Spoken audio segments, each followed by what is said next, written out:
Guys, magluluto tayo ng maha blanca, no? Luluto tayo ng maha blanca, okay? Yung ating recipe, 4 cups of coconut, okay? And 1 can of condensed milk, okay?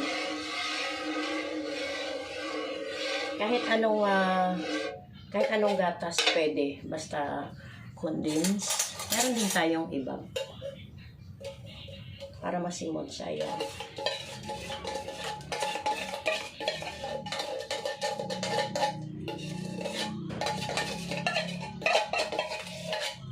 Okay. And 1 can of iba. Halo-haluin lang natin siya. Mamaya, yung recipe nandoon sa caption para makita nyo kung paano siya lutuin. Medyo malinamnam. And 1 can of cream style corn syrup. Corn. Cream. So, actually, dinagdagan ko dito ng dinagdagan ko din siya ng corn na yung sariwa. Kinayod ko lang siya.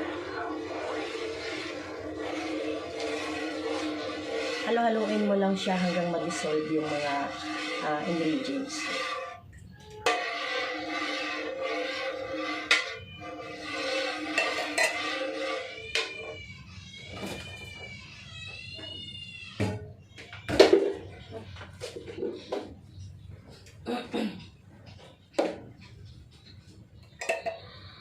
Ito yung sariwa na nyug, na coconut, corn.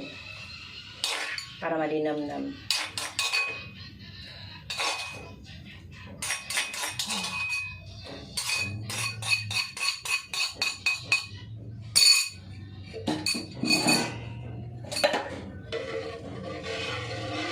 Halo-haluin nyo lang siya hanggang kumulo, hanggang mag-dissolve yung mga ingredients.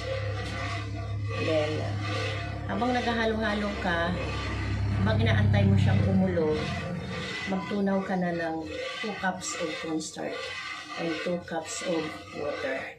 Okay. And habang inaantay natin na kumulo siya, no? So, magtunaw tayo ngayon ng 2 cups of cornstarch. Dagdagan nyo ng 2 cups of water. Yan. Para tama lang yung linamnam niya. Tama lang yung timpla niya. Okay.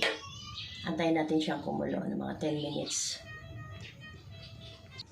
Ayan, kumulo na. So, ilalagay natin ngayon yung ating tinunaw na cornstarch.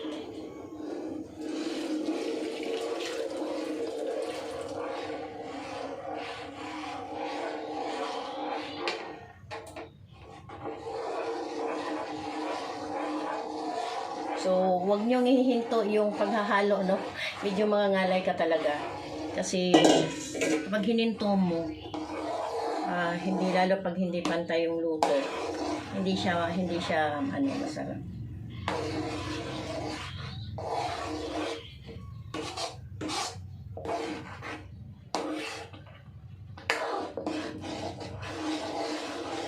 Hinaan nyo lang yung apoy.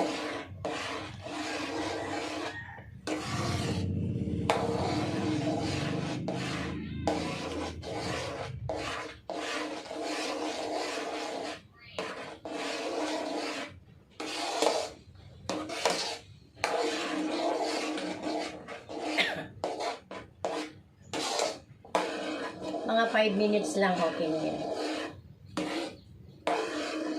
Kita nyo? Diba? Ang sarap na. Kumukulo-kulo na siya. Yan. So, tuloy lang natin yung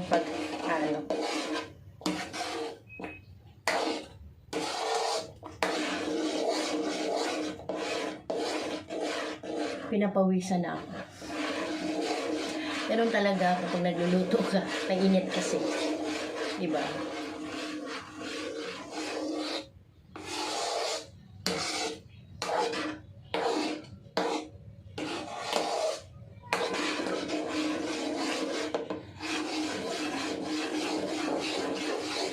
mangalay. Pero makakakain ka naman na masarap.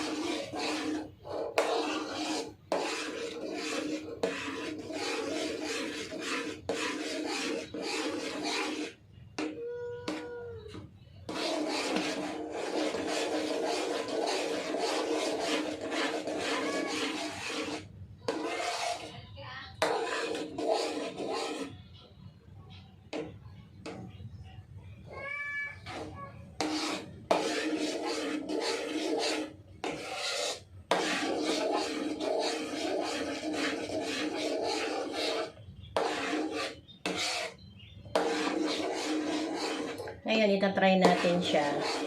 After 5 minutes, itatry natin siyang sa tubig, kahit kunti. Kung didikit pa siya, hindi pa luto. Pero kapag hindi na siya sasama sa kutsara,